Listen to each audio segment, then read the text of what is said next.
mechanics in a way. It almost tried deterring me from worrying so much and wanting to put all that money into the camper.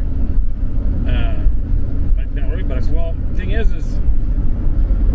when I kept my alternator there, we kind of sidestepping that one, and I was right. My alternator ended up the bearing and it got really bad or whatever. And anyway, so I ended up making some pretty nasty noise. Then I got a new alternator in here. That was one of the first things I tried to get changed out when they first started telling me I was worrying too much, But I'm still glad I did it, even though when I lost the foundry job, I didn't want to spend, especially when I did the shocks and the rear brakes and stuff. It was over $1,200, and I didn't have work yet, and I was like, oh, that's a lot of money to spend. I wanted to have a cushion to survive on. But what made me really do it is I was with my friend Mandy. I love that girl. Anyway, I was with my friend Mandy, and we're going down because at that moment when it was bouncing, my camper, and I knew I needed to get shocks done, but I didn't want to spend that money. At that moment, I felt like it was God telling me, it's better to be safe. Don't worry about trying to hold on to money. Get it done, because it was more important because Mandy was with me. If I would have had an accident there, if we would have rolled the camper or something, how terrible would I feel, So I went and did it anyway. I went and got to spend all the money, and even though it left me with I don't know if I had like $600 left after that, and that was only within maybe a month or something after I was out of work or something. I don't know. I can't remember. I had so much stuff going on, it's hard to keep track of it. It's amazing how you can really have a good head on your shoulders and remember things, have a semi-photographic memory, retain a lot of knowledge, be super smart and stuff, and everything just flows good. But boy, you get in a stressful situation in your life, and in my situation, it's kind of compounding, and it's amazing how my brain can't flow normal like it does because I got so much stuff going on. It's hard to think straight, There's something to think about, huh? Oh. Well, how are you doing today? I hope you're doing well. So,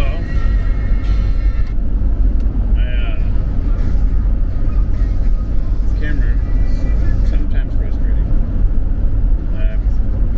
Last time it cut out, I waited for a while. So I was kind of getting frustrated and keep pushing the buttons. So it's cutting out so frequently. And I forgot what I was going to say now.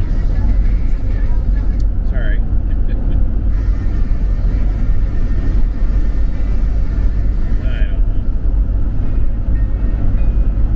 Stop it for now because I really couldn't think of what I was going to say. Well, cut out again. I don't know if that's a good file or not.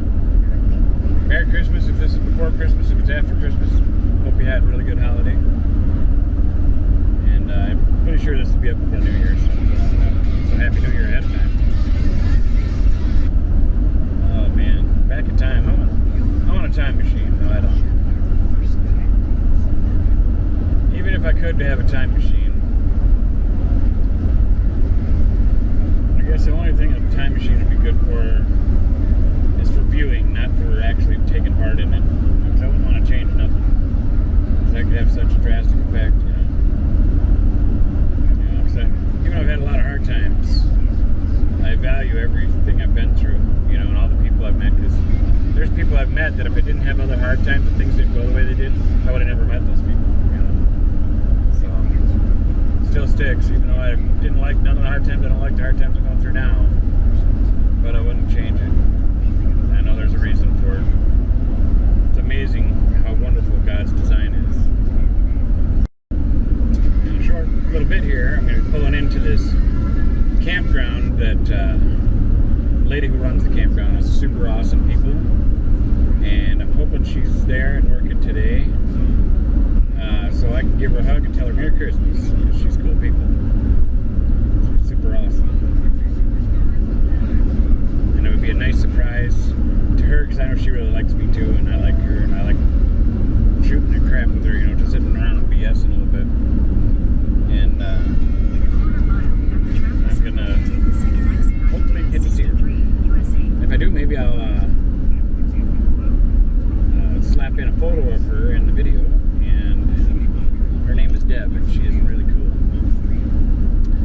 glad I got to meet her. I've only known her this year. I've met her through this year.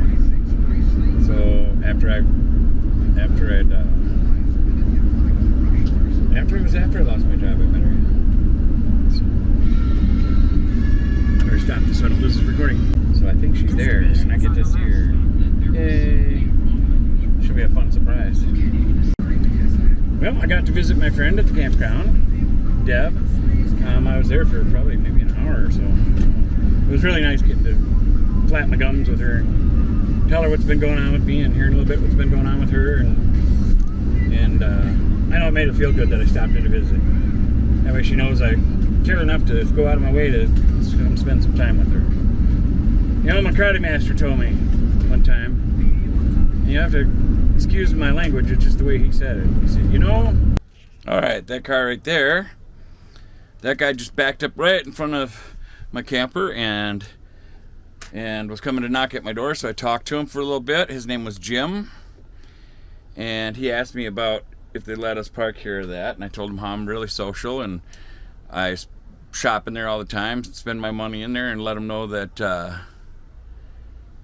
that I'm a paying customer and that I bounce around and stuff. But yeah, I said, then I talked to him about some people not, that's all the way zoomed in. Anyway, so, I'm zoomed into my, how was that for a close-up? Anyway, so, I just let him know that I bounce around. I try not to stay in one spot too long because then somebody might complain. Then I told him how some people were leaving garbage around and how I could clean that up, and talked to some people that I'd seen talking to the people that left the garbage, and said, I wasn't mad at them or nothing, but I just wanted to let them know, let's think here. If we start leaving garbage around, they're going to say we can't stay here. And so I just kind of giving him some pointers on that you move around, because he said he's thinking about doing it here. I don't know if he said this winter yet. And so he's thinking about getting into it. And then he asked if the other person over there was staying here, and I said, yeah. I said, you think he's got some mechanical problems, and then had a mechanic over here helping him work on it, and I think they're waiting on a part or something.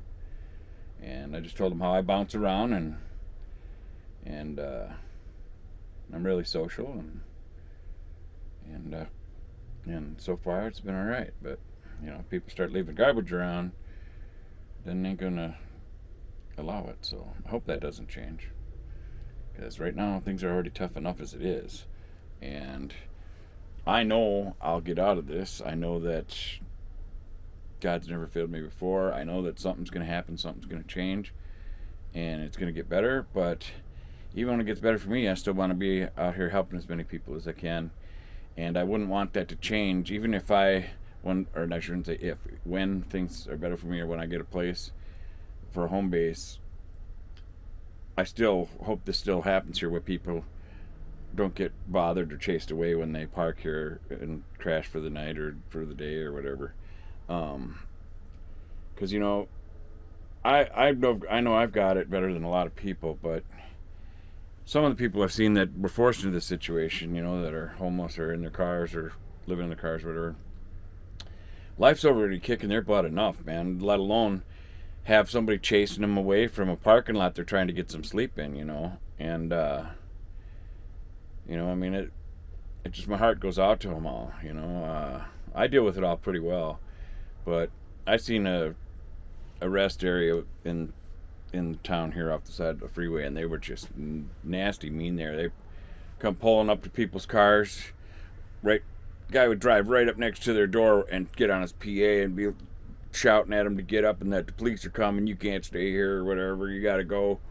And I felt so bad for all those people.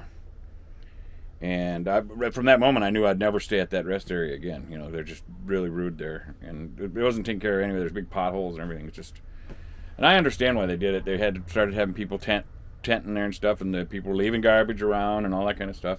So I understand why, but they didn't have to be so rude about it. They could handle it in a much better, more professional way. But I felt bad, because a lot of those people that were sleeping in their cars, you could see they were so tired, and then to be chased out of there like that, my heart just went out to them. So In my future, as the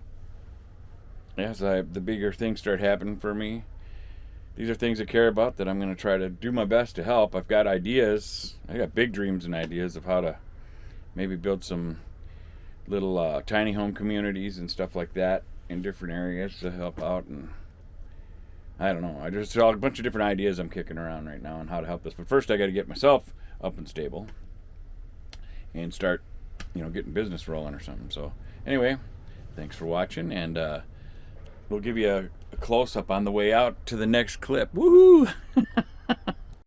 Ho, ho, ho. Merry Christmas. I know this is after Christmas because it's actually Christmas Day now.